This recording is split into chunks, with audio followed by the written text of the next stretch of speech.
Mastery involves a set of tools and strategies to help individuals to live and work at their peak. And it's actually about optimizing and maximizing your potential. You know, in life, we often experience this creative tension between vision and reality. I'm sure you can identify with that. This is where I want to be, but this is where I am.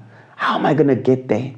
So true personal mastery involves optimizing your personal assets. I'm not talking about houses and cars and things like that, but I'm talking about your personal assets as in true strengths that you have, those strengths that you have that no one can take from you, those inner resources that you use towards goal attainment.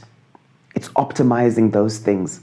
You know, some people recoil, especially Christians, when we talk about success. They assume we're talking about selfish ambition.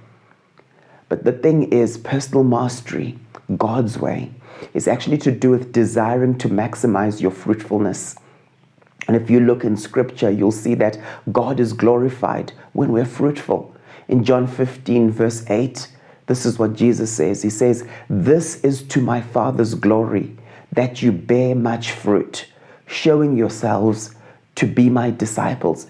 So when we are making disciples, when we're discipling people, part of that process is to help people to maximize their fruitfulness. Why? God is glorified when we're fruitful. God is like an investor. He put in so much into creating us, and he wants to see what he's going to get out of it. He doesn't just give you gifts, give you talents, give you purpose for nothing. No, he invests in you, pours out in you, because he wants to see you come to the fullness of your maturity, the fullness of your potential.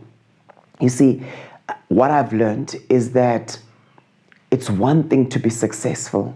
It's quite another thing to know why you're successful and then replicate your success in a predictable manner. And if I'm going to make disciples, I need to be able to give them success principles and say, if you do A, B, C, D, these are the results you'll find yourself getting. So it needs to be replicable. And so my definition of personal mastery is actually this. Personal mastery is the science of replicable success. You see, this thing of saying I'm successful, but it's a mystery. I can't explain it. Sorry, my brother, there are levels. You can't touch this, right? That's wrong. That's not scriptural. So personal mastery is the science of replicable success. It's where you can explain to people, these are the keys to getting there. These are the ingredients to getting there. And this is so crucial if you're a disciple-making believer, because you want to pass on success habits to others in a way that they believe they can replicate. I like Paul J Meyer's definition of success. Success is the progressive realization of predetermined, worthwhile personal goals. Success is the progressive realization. So we haven't yet attained it, but we're heading in the right direction of predetermined, worthwhile personal goals. And those goals are really personal, aren't they? Because what looks like success for me might not look like success for you.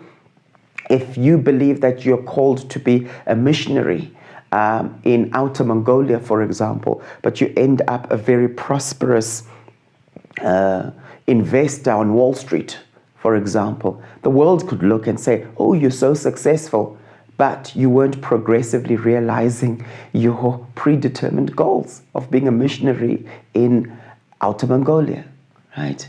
So the question we're asking in this series is, what do successful people do differently? What do successful people do differently?